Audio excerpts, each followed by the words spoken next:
આપના મહિલા મોરચાના પ્રમુખ, તેની માતા અને તેના ભાઈ વિરુદ્ધ લેન્ડ ગ્રેબિંગનો ગુનો નોંધાતા પોલીસે અટકાયત કરી। આ સમયે મહિલા પ્રમુખે મીડિયાને પ્રતિક્રિયા આપી।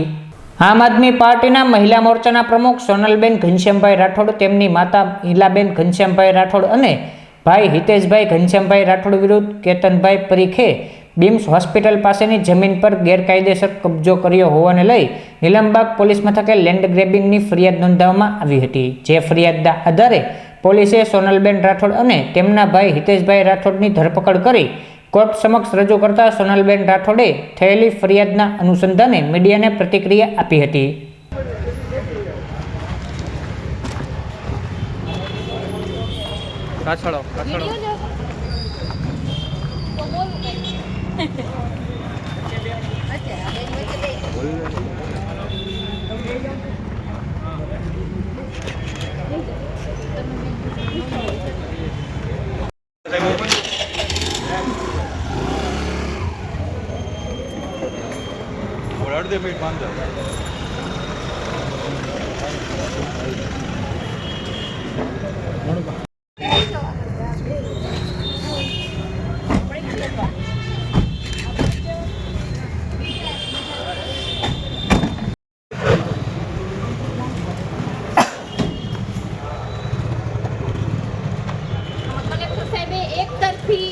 નિર્ણય લીધો છે અને આમાં ભાજપના મોટા મોટા નેતાઓનો હાથ છે બીમ્સ હોસ્પિટલ વાળા સાથે, એટલે મારી ધરપકડ કરવામાં આવી છે ને એફઆઈઆર કરવામાં આવી છે।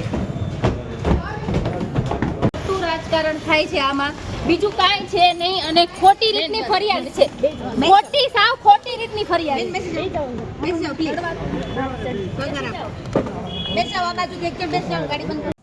નીલમબાગ પોલીસ સ્ટેશનમાં આજે સવારે કેતનભાઈ પરીખ રહે માધવ વિલ્સ, વાઘાવડી રોડ, ભાવનગર નાઓ પોલીસ સ્ટેશને આવી અને કલેક્ટર શ્રી ભાવનગરના 1209/24 ગઈ તારીખ 30/12/2024ના હુકમ આધારે ફરિયાદ દાખલ કરવામાં આવેલા, જેમાં તેઓની જે મિલકત જે છે તેણે પ્રવીણાબેન મનસુખભાઈ શાહ પાસેથી લીધેલી અને તેમાં તેના વિસ્તારમાં ત્યાં હિતેશ ઘનશ્યામભાઈ રાઠોડ અને સોનલબેન ઘનશ્યામભાઈ રાઠોડ દ્વારા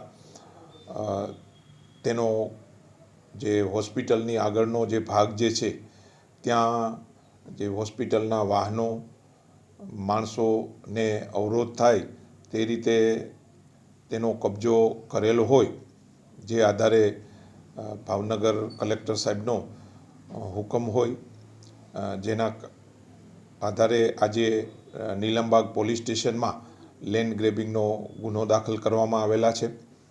આ કામે સ્થળની વિઝિટ લઈ પંચનામું કરી લાગતા વળગતા સાહેદોના નિવેદન લેતા આ હુકમને સમર્થન મળેલ હોય, જેથી આજે આ બંને આરોપીઓને પોલીસ દ્વારા અટક કરવામાં આવેલા છે। સોનલબેન છે કોઈ રાજકીય સંસ્થા સાથે જોડાયેલા છે કે કેમ? હા, એની જે તપાસ જે છે હાલમાં ચાલુ છે અને આજે આ બંને આરોપીઓને પોલીસ દ્વારા અટક કરવામાં આવેલા છે।